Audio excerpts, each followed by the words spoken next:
Aquí descansan nuestros seres queridos.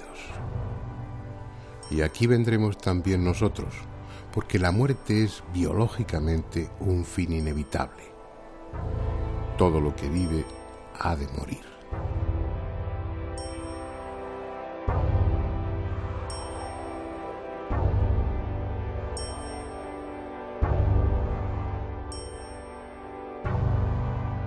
Para las demás especies parece no haber problema, lo aceptan como lo que es, un hecho natural, pero los humanos somos distintos, tenemos conciencia, sabemos quiénes somos, pensamos, sentimos. Por eso cuando alguien cercano muere, experimentamos tristeza y nostalgia por su ausencia. Una pregunta surge entonces: ¿volveremos a encontrarnos? ¿Hay algo más allá de la muerte?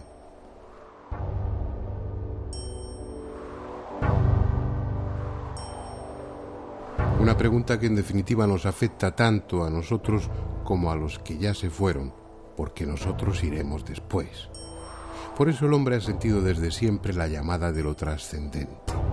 Por necesidad, para mitigar la angustia, el miedo a dejar de ser, o porque ha tenido experiencias que le han hecho entrever ese otro mundo. Experiencias iguales a las que ahora muchos tienen. Sueños, estados de casi muerte, trances, proyecciones fuera del cuerpo. Sea por una u otra razón, o por ambas, los humanos llevamos milenios intentando comunicarnos con los muertos. No solo para tener una prueba de que después de la muerte se continúa existiendo, sino también para saber cómo es ese otro mundo que presuntamente nos aguarda. No es pues un tema nuevo. Sin embargo, en la historia reciente suele decirse que el espiritismo, la comunicación con los muertos, nació en marzo de 1848 en una casa de Hydesville, en el estado de Nueva York, cuando las hermanas Foss, entonces unas niñas, comenzaron a recibir mensajes mediante raps, golpes secos en los muebles y en las paredes, de un buhonero asesinado en aquella casa años antes. Y aunque los contactos con el otro mundo sean mucho más antiguos, ese hecho puede bien servir de referencia, porque a partir de él, la comunicación con los espíritus se convirtió en una práctica habitual en los salones de América y de Europa.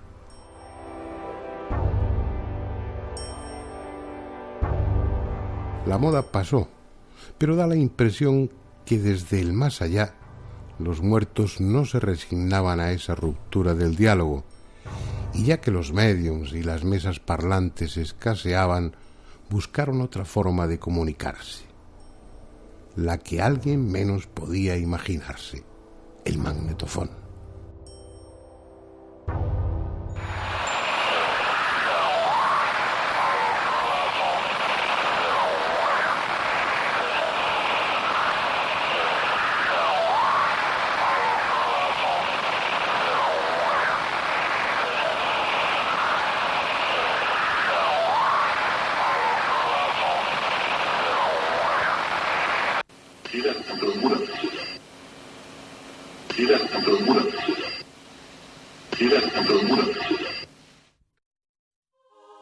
Fue el 12 de junio de 1959. Ese día, Friedrich Jürgenson obtuvo accidentalmente las primeras psicofonías mientras grababa con su magnetofón portátil en un bosque cerca de Estocolmo. No era esa su intención. Trataba simplemente de grabar el canto de determinados pájaros para ambientar sonoramente uno de sus documentales. Fue después, al llegar a casa y al escucharlo grabado, cuando se dio cuenta de que además del canto de los pájaros había otra cosa. Voces, murmullos, prácticamente ininteligibles, e incluso el sonido de un instrumento musical. Pensó que era un defecto del magnetofón o de la cinta, porque cuando había hecho las grabaciones en el bosque no había absolutamente nadie. Sin embargo, en los días siguientes, y a pesar de las precauciones que tomó, nuevas voces aparecieron en la cinta magnetofónica. y una de ellas la reconoció inmediatamente, porque era la de su madre muerta, que le decía Freddy, Freddy, mi pequeño Freddy.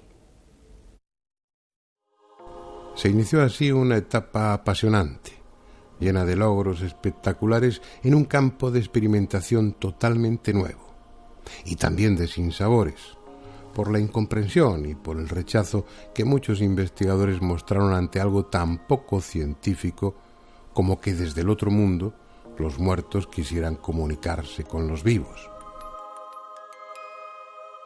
Pero eso era lo que realmente parecía. Aquellas voces no solamente se identificaban como personas fallecidas, sino que también usaban sus voces. Un solo ejemplo. Constantin Raudive, la figura más destacada en este campo, que a su muerte en 1974 dejó grabadas alrededor de 100.000 psicofonías, al preguntar en agosto de 1961 por Andrea, una amiga muerta, obtuvo inmediatamente esta respuesta. Sí, Andrea. Sí, Andrea. Sí, Andrea. Lejanas, apenas audibles, o como si tuvieran que apresurarse por alguna razón, las psicofonías solían y suelen reducirse a palabras sueltas o frases muy cortas.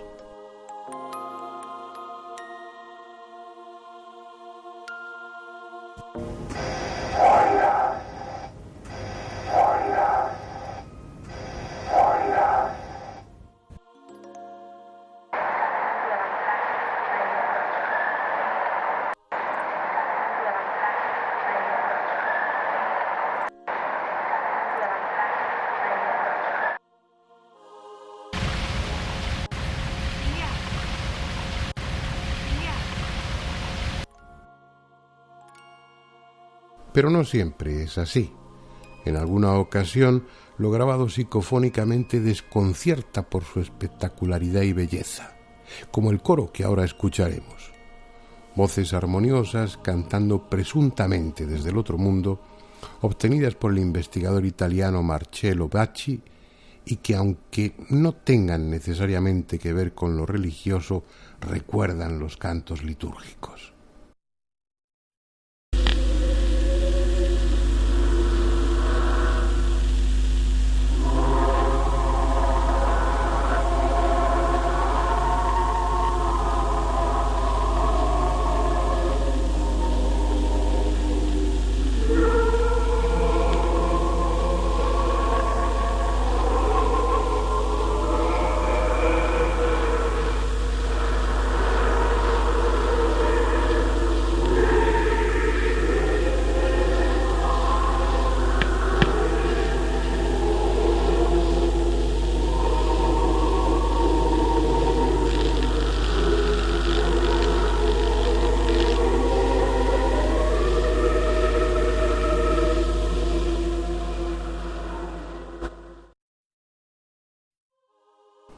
La que sí tiene un claro contenido religioso es la que grabó Pedro Amorós en un castillo templario.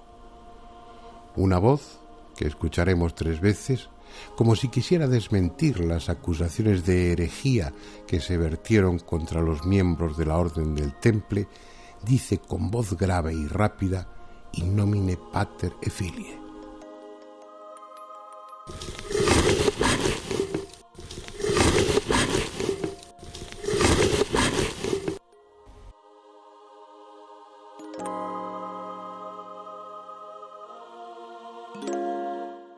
En teoría, cualquier sitio es bueno para grabar psicofonías. Como veremos después, los investigadores las obtienen frecuentemente en su propio laboratorio. Pero los lugares donde se han producido hechos luctuosos o dramáticos parecen los preferidos cuando se hace investigación de campo. ¿Por qué? Puede que, como algunos sugieren, allí quede una especie de energía remanente, como si los sentimientos acumulados en el lugar favoreciesen los fenómenos paranormales.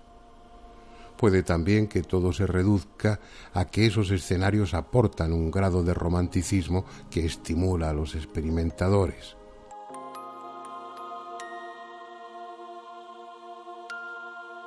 Sea por una u otra razón, los cazadores de psicofonías acuden a lugares como este, en el condado de Treviño, un pueblo llamado Ochate, del que solo queda en pie la torre de su iglesia, desnuda y fantasmal. Un pueblo de trágica historia, asolado por sucesivas epidemias que acabaron con casi todos los habitantes y del que los pocos que quedaron huyeron para no volver jamás. Muchos de los que, atraídos por su siniestra fama, han pasado la noche aquí, hablan de suspiros, de pisadas a su alrededor, incluso de agresiones por manos invisibles, y también han obtenido psicofonías. Oigamos un par de ellas grabadas en el interior de la torre. La primera requiere un oído atento, pero si se fijan distinguirán una lejana voz femenina preguntando qué hace la puerta cerrada.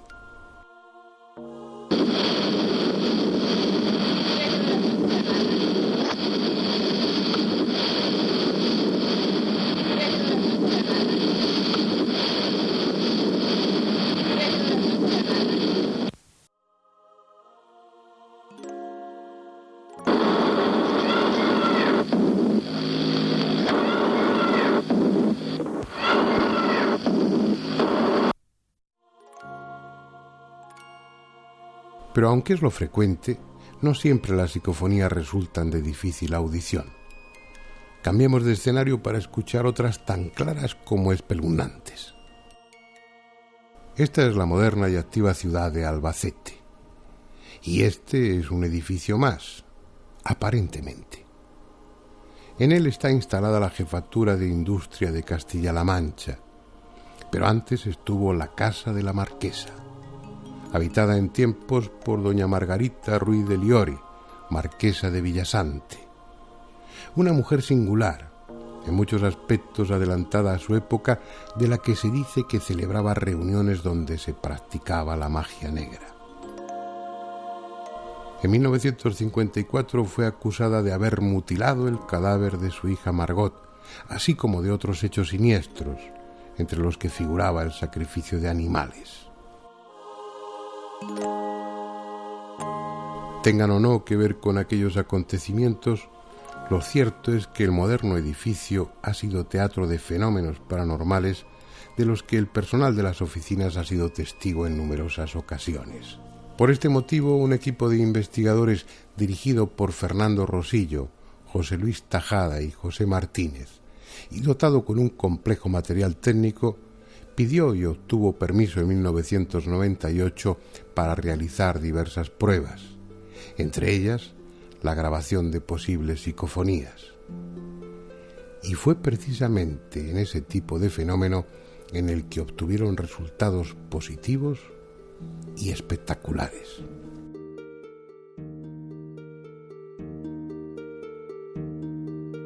Las psicofonías que se han obtenido, una de ellas, por ejemplo, dice, es una voz de una niña de corta edad que parece indicar o parece decir mamá, frío y miedo. Es una psicofonía que después de los análisis que le hemos practicado con una serie de programas que estamos utilizando, nos dan una confianza y una validez de un 100%. Otra de ellas, por ejemplo, decía, hay mucha energía, José. Esa psicofonía se obtuvo a raíz de una pregunta que hizo José Luis en un ordenador portátil que teníamos la primera noche. Y lo mismo, es la misma voz con la misma cadencia. Hay otra psicofonía que dice, soy yo. Esa se obtuvo en la sala de juntas y es curioso porque esa grabación sí que hay una cinta de vídeo, se está viendo cómo se graba todo, no sale nada, se para la grabadora y a continuación es cuando sale la voz. Probablemente esto se deba al campo magnético generado por el cabezal de la cinta, pero eso pues está por demostrar aún, todo esto son hipótesis. Y por último, la otra psicofonía, quizá la más impactante por el contenido, sea la que se grabó la última noche. Es la misma voz con la misma cadencia. Y en este caso lo que decía era simplemente yo soy Dios. Son psicofonías, como estábamos comentando, que sin tener que filtrar, ni limpiar, ni samplear, tienen una claridad y una contundencia para nosotros poco conocida. Y en efecto, resultan perfectamente audibles. Y podría añadirse que escalofriantes, porque se trata de la voz susurrante de una niña que dice cosas como mamá, frío, miedo.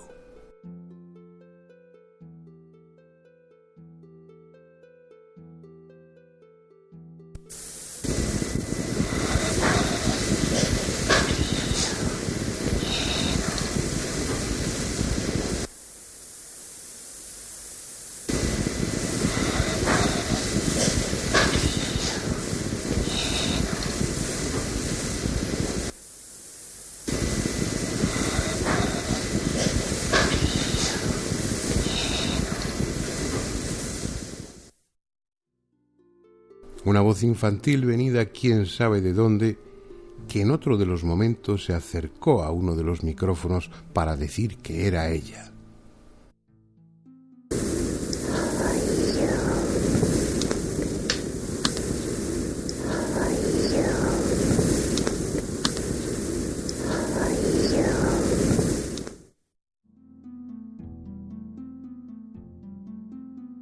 La misma voz que luego diría: yo soy Dios.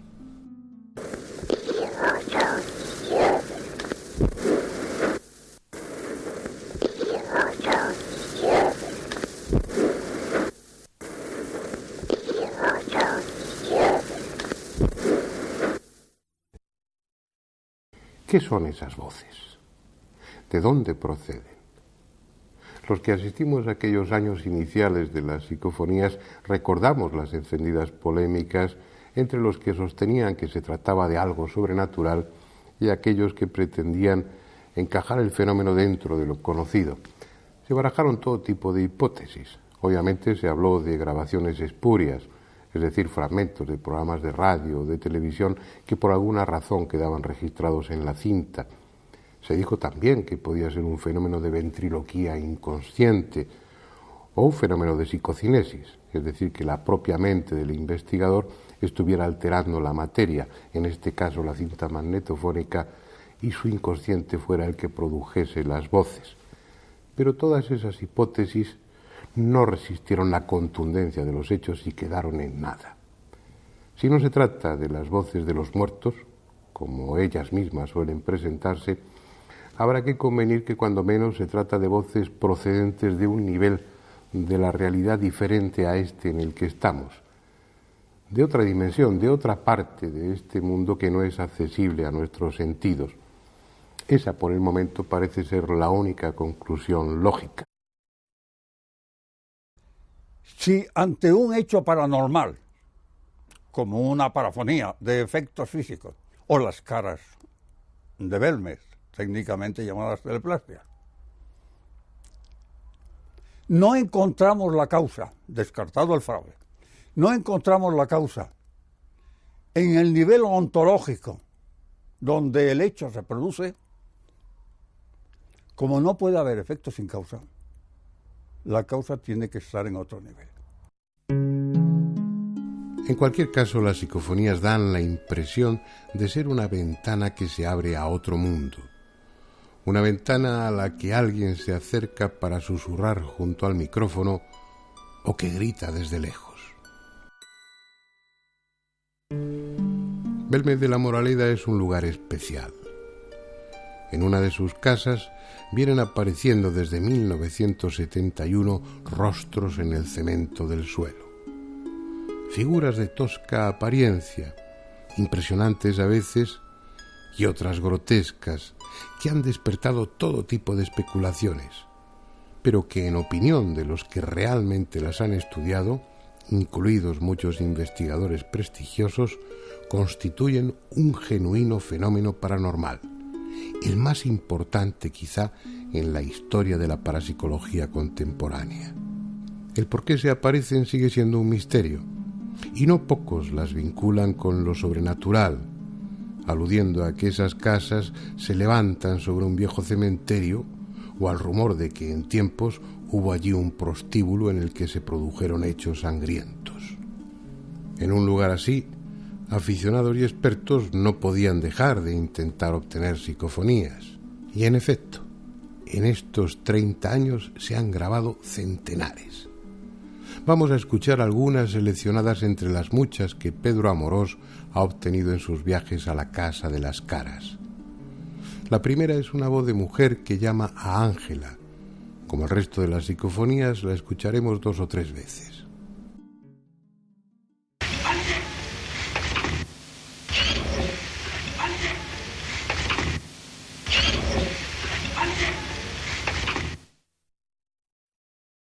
Otra, también muy clara, pero de contenido más siniestro, parece decir matar a él.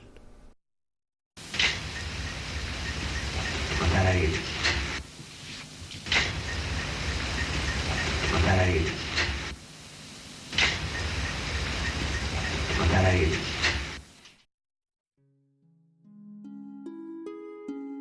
Al preguntar al investigador si había algún tipo de entidades en el lugar, se grabó una psicofonía que respondía afirmativamente diciendo «almas hay».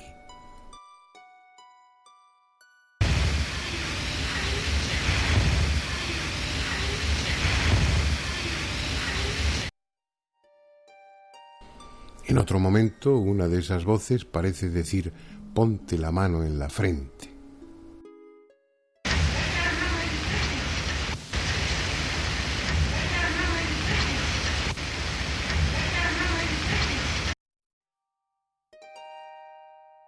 Y por último, una psicofonía que expresa su complicidad con María, puesto que al preguntar esta por qué esas entidades están en su casa, se grabó una voz de mujer que decía, es un abuso.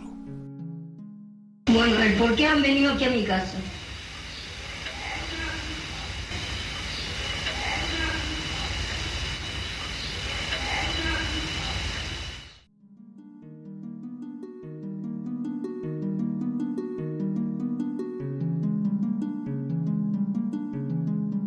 Aunque mucho más joven que Germán de Argumosa y que Sinesio Darnel, Pedro Amorós es ya uno de los investigadores más conocidos en Europa en este tema, tanto por su rigor como por su tenacidad.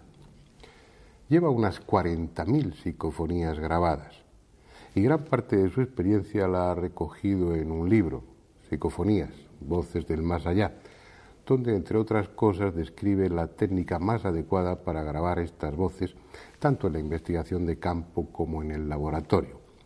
Así pues, bien puede ser él quien nos ilustre sobre la mejor forma de hacerlo. Pues para grabar una psicofonía, la técnica más simple que hay es un simple magnetofón de estos de reportero que utiliza normalmente la gente. Eso sí, con un micrófono conectado con un cable, ¿no? Esto nos da un registro y aquí se pueden grabar psicofonías y hay muchísima gente que ha obtenido psicofonías verdaderamente espectaculares con esta técnica, con un simple magnetofón, un grabador. Yo al principio utilizaba un grabador, un pequeño maletín pequeñito de plástico y me iba por ahí a intentar conseguir psicofonías en casas encantadas o que se decían misteriosas, ¿no? Y así obtenía algunas de las imágenes más curiosas, grabaciones más curiosas. Claro, luego utilizas aparatos como de bobina abierta o incluso los ordenadores que te dan un espectro, un ancho diferente de grabación y gracias a eso las psicofonías son más claras, más inteligibles y se puede trabajar mucho mejor con el sonido, evidentemente. No es lo mismo caminar por una autopista que por una carretera comarcal. Evidentemente la técnica es así de sencilla, la técnica es muy sencilla, es simplemente conectar un magnetofón, un pequeño grabador, aunque sea portátil, con un micrófono, una cinta virgen y bueno, pues intentar grabar al máximo volumen que se pueda, dejar unos minutos de silencio y esperar en esos 2 o 3 minutos intentar hacer alguna pregunta o algo por el estilo. Después, con todo el silencio, por supuesto, después rebobinar esto y escucharlo grabado. Es tan sumamente sencillo que cualquiera puede realizar este tipo de grabaciones y este tipo de experiencias, ¿no? Sí que tengo algunas grabaciones curiosas. Evidentemente, pues como normalmente estoy realizando este tipo de investigaciones psicofónicas a lo largo de todos los fines de semana, pues algo he obtenido. Sin embargo, una de las más curiosas que recuerdo fue una que obtuve en el Santo Sepulcro, en Jerusalén. Allí, bueno, pues obtuve un poco, de una forma curiosa, el permiso para poder investigar dentro del Santo Sepulcro, cosa que no es fácil. Y me dejaron durante unos minutos trabajar solo dentro, en el interior de esa cueva, ¿no?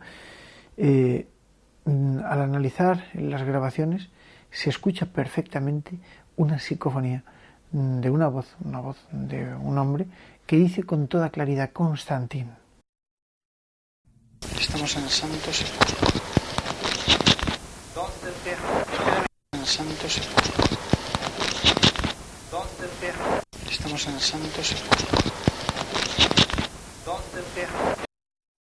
¿Qué sería Constantín? ¿Constantín Raudive? No lo sé. El caso es que nos plantea aquí este misterio. Para mí es una de las psicofonías más curiosas y que desde luego, bueno, pues por su claridad y evidentemente por el lugar donde fue grabada, para mí es importante. Es esa la duda que siempre queda flotando en el ambiente. ¿Son quienes dicen ser? ¿Realmente los muertos, nuestros muertos, están intentando comunicarse con nosotros? ¿O acaso, sin proponérnoslo, hemos abierto una brecha en el muro invisible que separa esta realidad de otra, en la que hay de todo, incluso almas? ¿Por qué no utilizar ese nombre? Almas que no saben dónde están.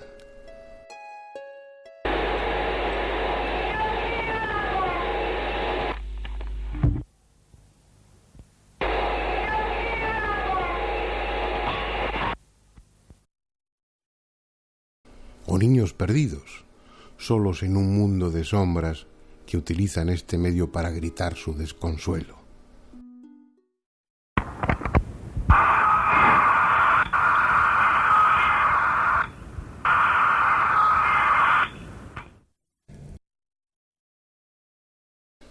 Una brecha por la que se cuelan en este lado y comentan lo que ven. Como esta, en la que una voz, grabada en un magnetofón puesto en marcha con temporizador en el laboratorio vacío de Sinesio Darnell, deja constancia de que estuvo allí y no había nadie.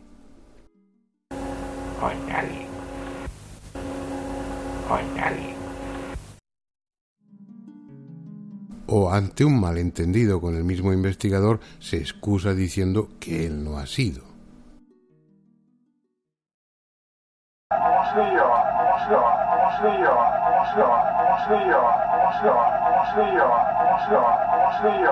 Creo que se entiende perfectamente, ¿no?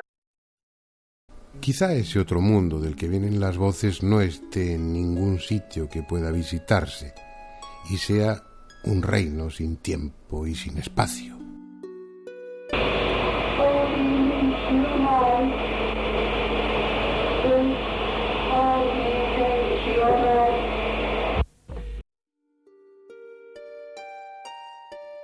Pero estén o no en otra dimensión, sean muertos o entidades de otra naturaleza, lo que la experiencia de estas últimas décadas viene a decirnos es que ellos quieren comunicarse con nosotros y han encontrado en la electrónica un medio limpio y eficaz para hacerlo, porque por asombroso que resulte, ya no solo dejan oír sus voces, sino que desde 1985 nos permiten ver sus rostros a través del televisor y últimamente de la pantalla del ordenador.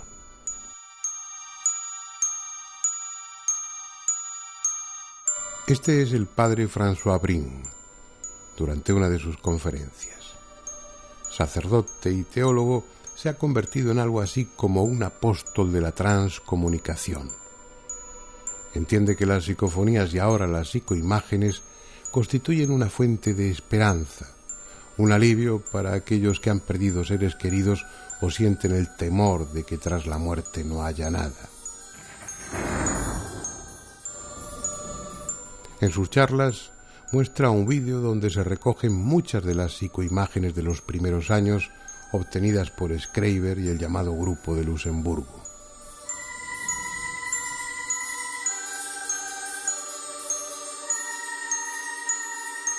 Si a Jürgenson le corresponde el mérito de haber grabado en 1959 las primeras psicofonías, a Klaus Schreiber le pertenece el de grabar las primeras psicoimágenes en 1985. Lo curioso, lo extraordinario, si hemos de ser justos en el adjetivo, es que las instrucciones para obtener esas imágenes del otro mundo se las dio su hija muerta a través de varias psicofonías. Así pues, y mientras no se demuestre lo contrario, estos rostros pertenecen a los que entendemos como espíritus, personas que están al otro lado de la muerte. Varias de ellas han podido ser identificadas, y en el vídeo que estamos viendo también se muestra la fotografía de algunas tomadas en vida.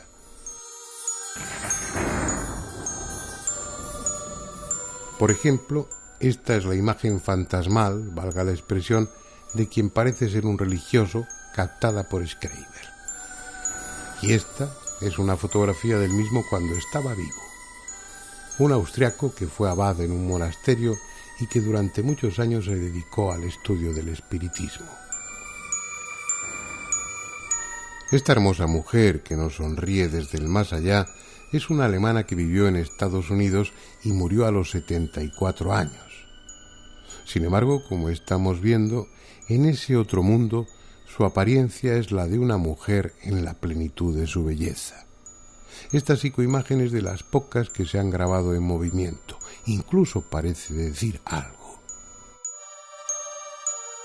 Otro también identificado y al que luego veremos girar la cabeza es el fallecido investigador francés Henri Sinclair.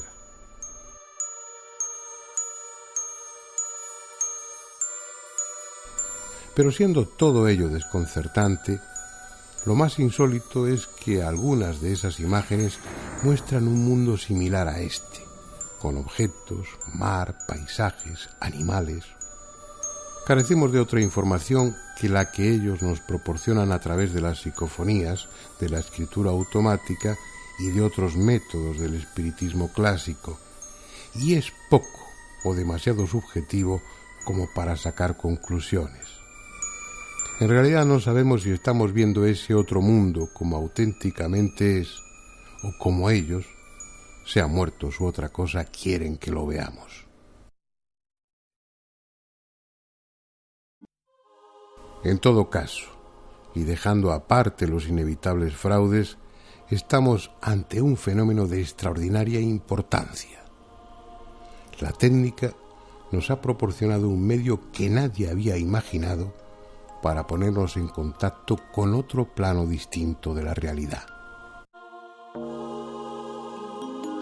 De momento son solo imágenes, generalmente inmóviles y silenciosas, pero llenas de dramatismo, incluso sobrecogedoras como las que ahora vemos, obtenidas por un grupo de Tenerife en 1988 y que después de estas experiencias iniciales no volvieron a conseguir.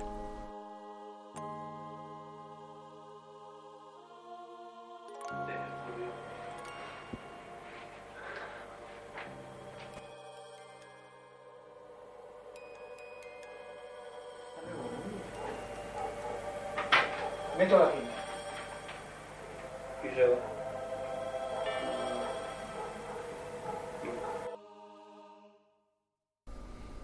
En cierta medida lo que estamos viendo es excepcional.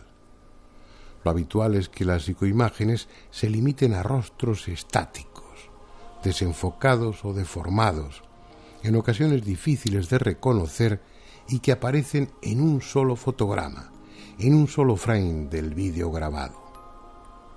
A cambio, la técnica es en principio tan sencilla que cualquiera puede intentarlo.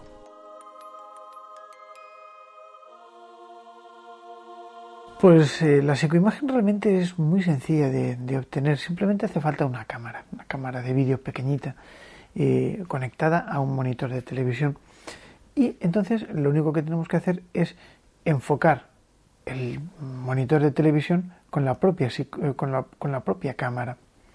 Una vez que tengamos enfocado, dejaríamos un ángulo de unos 45 grados con respecto a la línea del monitor cámara y pues lanzamos el zoom un poquitín hacia la esquina inferior derecha normalmente, hasta que se forme un efecto de retroalimentación que normalmente suele ser una espiral.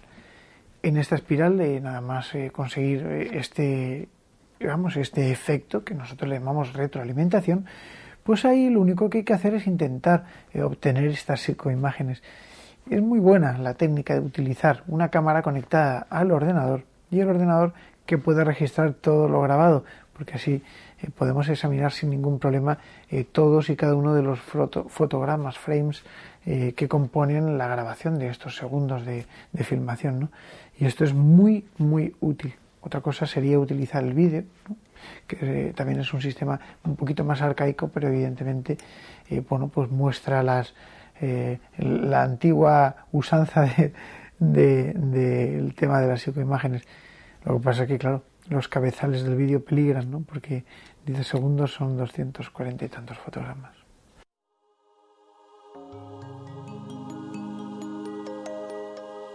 Hemos oído sus voces, hemos visto sus rostros.